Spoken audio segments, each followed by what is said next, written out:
Assalamualaikum warahmatullahi wabarakatuh. Perkenalkan, nama saya Muhammad Akbar Hussein. Saya dari program pelatihan barista angkatan keempat tahun 2024. Di sini saya akan menjelaskan tentang sejarah kopi, pasca panen, dan era gelombang kopi. Langsung saja masuk ke penjelasan utama. Kopi pertama kali ditemukan di Ethiopia sekitar abad ke-9.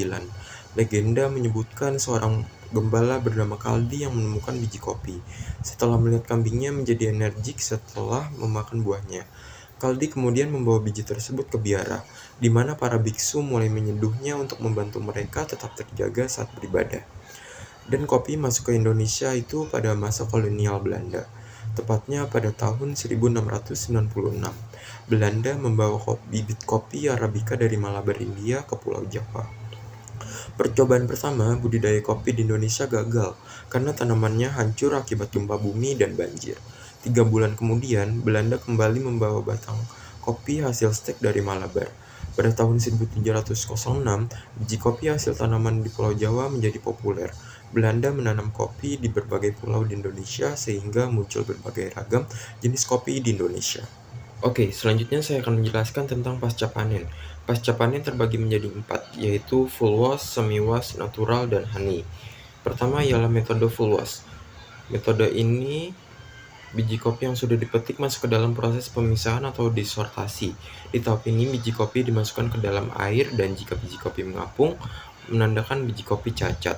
Setelah dilakukan pemisahan antara biji kopi yang cacat dan yang baik, langkah selanjutnya adalah pengupasan kulit dan daging biji kopi dengan menggunakan pulper atau alat pengupas. Saat dikupas dengan mesin, pulper biji kopi akan dimasukkan ke dalam bak penampung yang sudah diisi oleh air untuk melarutkan lendir yang menempel pada biji kopi atau parchment.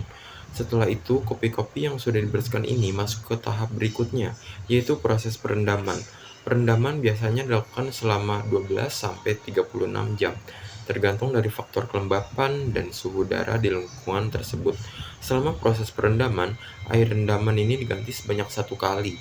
Setelah perendaman selesai, tahap selanjutnya adalah penjemuran. Proses ini dilakukan untuk mengurangi kadar air pada biji kopi agar berada pada rasio 10-12%. Setelah kering, biji kopi disimpan terlebih dahulu untuk diistirahatkan atau resting, di mana pada tahap ini biji kopi dimasukkan ke dalam huller untuk melepaskan kulit parchment atau disebut juga pergamino. Metode yang kedua ialah semi wash.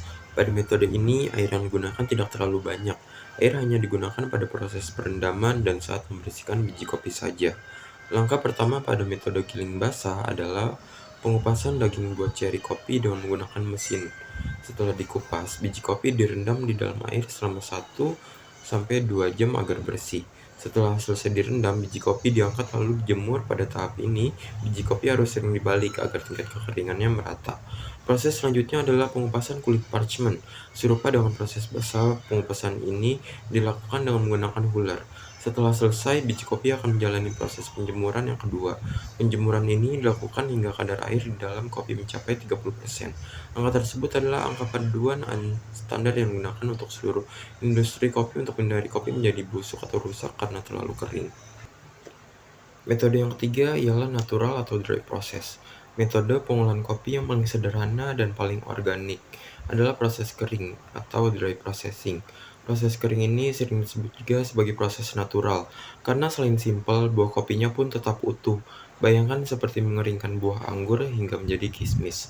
Selain itu, proses fermentasinya juga tidak menggunakan air, seperti halnya pada proses basah atau giling basah, yang sudah kami jabarkan sebelumnya. Proses kering dilakukan ketika biji kopi telah dipetik, disortasi, dan langsung dijemur dengan kulitnya, tanpa melakukan proses pengupasan dan pencucian. Penjemuran pada proses kering ini dilakukan selama 5-6 minggu. Setelah kering, kopi baru digiling. Hal inilah yang kemudian membuat metode dry wash atau natural dapat menghasilkan cita rasa yang lebih beragam. Untuk mendapatkan kopi dengan kompleksitas rasa tertentu, dibutuhkan pengawasan yang lebih ketat. Metode ini mengharuskan petani untuk membalik biji kopi secara berkala saat penjemuran. Selain itu, petani pun harus sigap terhadap tantangan cuaca. Kopi pada proses ini rentan sekali terkena jamur karena iklim Indonesia yang sangat lembab. Yang terakhir ialah metode honey process. Proses ini ditemukan pertama kali di Brazil, yang dikenal dengan istilah cereja descascada, yang berarti ceri yang dikupas. Proses ini hampir mirip dengan proses basa atau was. Namun di tahap ini lendir pada ceri kopi dihilangkan dengan menggunakan alat pencuci, tanpa melalui proses fermentasi sama sekali. Ceri kopi memiliki 5 lapisan, yaitu kulit pulp, lendir atau mucilage, perkamen atau parchment, kulit berwarna perak atau chaff, dan biji kopi atau coffee bean. Pada proses pulp natural ini, kulit ceri, kopi, dan lendirnya dibersihkan. Metode ini menggunakan lebih sedikit air dibandingkan proses basah atau giling basah. Sehingga terkadang proses ini juga disebut sebagai proses setengah kering atau semi-dry. Dan yang akan saya jelaskan terakhir ialah era gelombang kopi. Era gelombang kopi terbagi menjadi 3, yaitu era First Wave, Second Wave, dan Third Wave.